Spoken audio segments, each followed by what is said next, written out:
اب Muslim family لا ordinance 1961 میں جو اینڈ میں ٹاپک رہ جاتا ہے وہ سکسیشن کا ہے،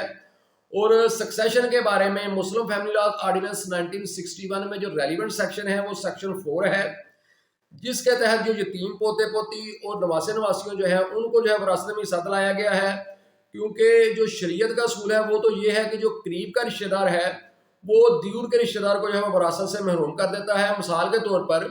ایک ایسا بچہ جو ہے اس کا جو والد جو ہے وہ اس کے دادا یا دادی کی جو ہے وہ زندگی میں وفات پا جاتا ہے، اور اب اس کا جو ہے وہ چچا جو ہے وہ بھی ایک زندہ ہے، اور جب اس کا دادا یا دادی جو ہے وہ وفات پاتے ہیں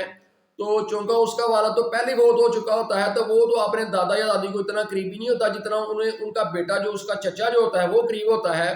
تو اس لیے اپنے چچا کے موجود ہونے کی صورت میں وہ جو ہے وہ وراثت میں حصہ نہیں لے سکتا، کیونکہ شریعت کا اصول جو ہے وہ قریب کا جو رشتہ دار ہے وہ دور کے رشتہ دار کو جو ہے وہ ختم کر دیتا ہے۔ اگر اس کو ایک اور مثال سے دیکھیں کہ ایک شخص جو ہے اس کا جو ہے والد فوت ہو گیا ہے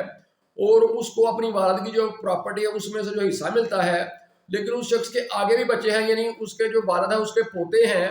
تو وہ جو پراپرٹی کا حصہ ہے وہ اس شخص تک آگے رک جائے گا جس کا والد فوت ہوا ہے، آگے اس کے بچوں کو نہیں جائے گا، کیونکہ بیٹا قریب ہے اور پوتے دور ہیں، تو اس لیے جو قریب کا رشتہ دار ہے وہ دور کے رشتہ دار کو جو ہے وراثت سے محروم کر دیتا ہے۔ لیکن سیکشن 4 میں یہ چیز رکھی گئی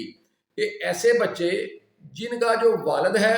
یا جن کی جو والدہ ہے، اگر ان کا والد ہے تو وہ دادا دادی کی زندگی میں، اور اگر ان کی جو والدہ ہے وہ نانا نانی کی زندگی میں جو ہے وہ وفات پا گئے ہیں، تو بے شک ان کا اگر دادا دادی کی زندگی میں جو ان کا والد فوت ہوا تو ان کا چچا، اور نانا نانی کی زندگی میں اگر ان کی والدہ فوت ہوئی ہے تو ان کا جو ہے ماموں، بے شک وہ زندہ ہے، اس کے باوجود بھی جو ہے وہ قریب کا رشتہ ہونے کے باوجود بھی وہ حصہ وصول کریں گے۔ جو ان کا والد اگر زندہ ہوتا تو وہ اپنے والدین کی جو پراپرٹی میں سے جو حصہ وصول کرتا، یا ان کی اگر والدہ زندہ ہوتی تو وہ اپنے والدین کی پراپرٹی میں سے جو وہ حصہ وصول کرتی، تو وہ بچے جو ہے وہ حصہ وصول کریں گے اس حساب سے جو ان کے والد کا یا والدہ کا جیسی بھی صورتحال ہو وہ بنتا، اور پھر وہ آگے جو وہ حصہ ہے وہ اسی طرح ان بچوں میں تقسیم ہو جائے گا جیسے شریعت کا اصول ہے، یعنی بھائی کا ڈبل اور بہن کا آدھا۔ تو اس طرح جو سیکشن 4 ہے مسلم فیملی لا آرڈیننس 1961 کا، اس کے تحت یتیم پوتے پوتی یا جو نواسے نواسیاں ہوتی ہیں ان کو جو ہے وہ اپنے دادا دادی یا نانا نانی کی پراپرٹی میں وہ حصہ دلایا گیا ہے، جو کہ اگر ان کا والد زندہ ہوتا تو اپنے دادا دادی کی پراپرٹی میں وہ حصہ ان کے والد کو آتا اور اس کے بعد وہ ان میں آ جاتا، یا اگر ان کی والدہ زندہ ہوتی تو پھر وہ اپنے نانا نانی کی جو ہے وہ وراثت میں حصہ ان کی والدہ لیتی اور آگے ان میں آ جاتی، تو وہ حساب جو ہے اس سیکشن 4 کے تحت سال 1961 سے ڈائریکٹلی جو ہے وہ ان کو ملتا ہے۔ اور یہ جو سیکشن 4 ہے یہ کلیئرلی جو ہے یہ بظاہر شریعت کے برعکس ہی ہے، لیکن اس کو فیڈرل شریعت کورٹ نے اپنی ایک ججمنٹ میں جو ہے وہ نل اینڈ وائڈ بھی جو ہے قرار دے دیا تھا کہ یہ اسلامی اصولوں کے خلاف ہے، لیکن اس کی بابت جو ہے وہ سپریم کورٹ میں اپیل فائل ہو گئی۔ تو جب سپریم کورٹ میں اپیل فائل ہو جاتی ہے فیڈرل شریعت کورٹ کے کسی فیصلے کے خلاف، تو اس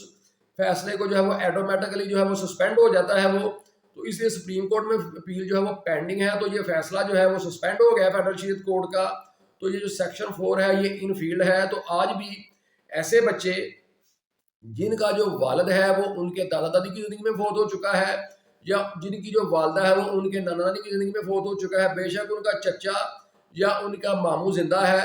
پھر بھی وہ اپنے والد کا حصہ جو ہے ان کا دادا دادی فوت ہونے کے بعد جو ہے وصول کریں گے،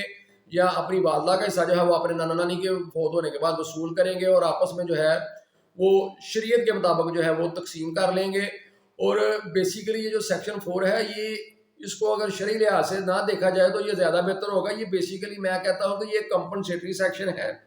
اور ایسے یتیم بچے جو ہیں یا پوتے پوتیاں یا نواسے نواسیاں ہو سکتے ہیں ان کو کمپنسیٹ کیا گیا ہے کہ کیونکہ وہ پہلے ہی ان کا والد یا والدہ جو ہے وہ ان کی زندگی میں فوت ہو چکے ہیں اور وہ محرومی میں چلے جاتے ہیں، اور پھر ایسی صورت میں ان کو پھر پراپرٹی میں بھی کوئی حصہ نہیں ملتا تو ان کی زندگی مزید خراب ہو جاتی ہے۔ تو اس لیے اس سیکشن کے ذریعے جو ہے بنیادی طور پر جو ہے وہ کمپنسیٹ کیا گیا ہے تاکہ وہ بچے جو ہیں ان کی جو زندگی ہے وہ بہتر ہو سکے۔ حالانکہ شریعت سے ٹکراؤ کا مجھے کوئی مقصد نظر نہیں آتا، جو یہ جنہوں نے یہ قانون بنایا تھا ان کا بیسک مقصد یہی تھا کہ ایسے بچوں کو جو ہے وہ کمپنسیٹ کیا جائے، وہ احساس محرومی میں جو ہے وہ نہیں نہ چلے جائیں۔ تو اس لیے ایسے سیکشن کو کمپنسیشن کے طور پر اگر دیکھ لیا جائے تو یہ کوئی ایسا سیکشن جو ہے یہ ایسا غلط نہیں ہے، بلکہ بچوں کا جو ہے وہ فائدہ ہی کرتا ہے۔ تو اس طرح جو سیکشن 4 ہے سکسیشن،